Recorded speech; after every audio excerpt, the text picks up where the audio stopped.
Again, Michael here of the Strategic Advisor Board and owner of Sipe Coaching and Consulting, where I help entrepreneurs find a greater sense of life satisfaction and purpose.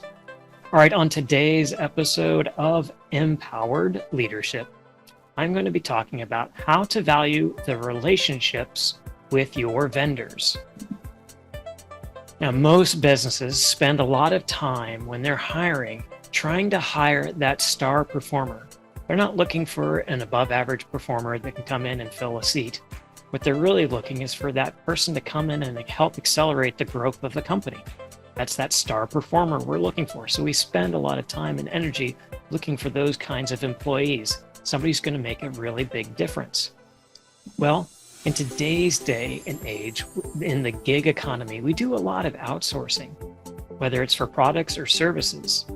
And up to 70% of our payments today are going to goods and services that are coming from outside the company. In fact, up to 70% are coming from outside the company. So if that's going on, then we're thinking about vendors outside the company. What's our relationship like with them? And how can we help improve that? Well, there are several things business leaders can do to improve that vendor management practices, and especially here in this new gig economy.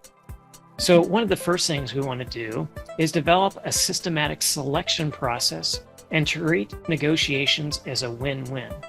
So just like you might have a local partner that you work with and deliver a specific combination of products, well, you might do the exact same thing with the vendors, is you create a process where your team recognizes, hey, here are the ways we want to evaluate a potential vendor for us, and make sure that we agree on the respective weightings of each of those criteria. And then, of course, make a values-based decision on, is that vendor going to meet all of the values or the requirements that we have to filling that position? Okay, the next thing we want to do is, as you would with your employees, because now these vendors outsourced are providing you a lot of that quality product, you want to treat your vendors like employees. And so how do you get the most out of your employees? Well, for some companies, they do periodic feedbacks, they do reward systems, they have a mentorship program. Whatever it is that works for you and your company with your employees, you want to replicate that with your vendors. Because yeah, you're not going to do it quite as much, but you still want to build that bridge of relationships with them. So whatever that formula is of success for you guys, try to replicate that.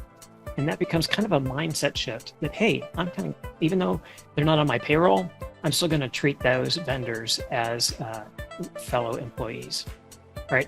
And then the last thing we want to do is we want to develop and track metrics. So determine what success looks like up front and hold those vendors accountable to that.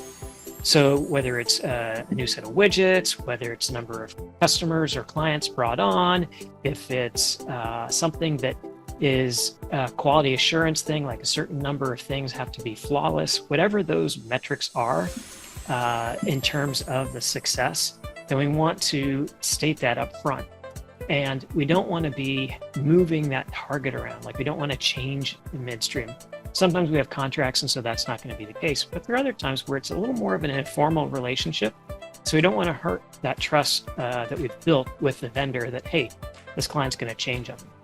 And of course, when we do have these stronger relationships, then they're more likely to, one, sign up with us again, and two, maybe bend over backwards to deliver a little higher quality product.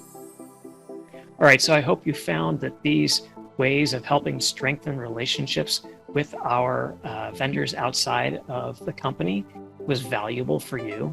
If so, please click the like button down below. And if you have any questions or comments, you can put that in the comment section below the video. And lastly, if you need any help with your leadership at your company or developing ways to inspire your employees, please feel free to reach out to us at the Strategic Advisor Board. And lastly, out of all of this, thank you for watching. I appreciate having you be a supporter of our network. All right, have a great day.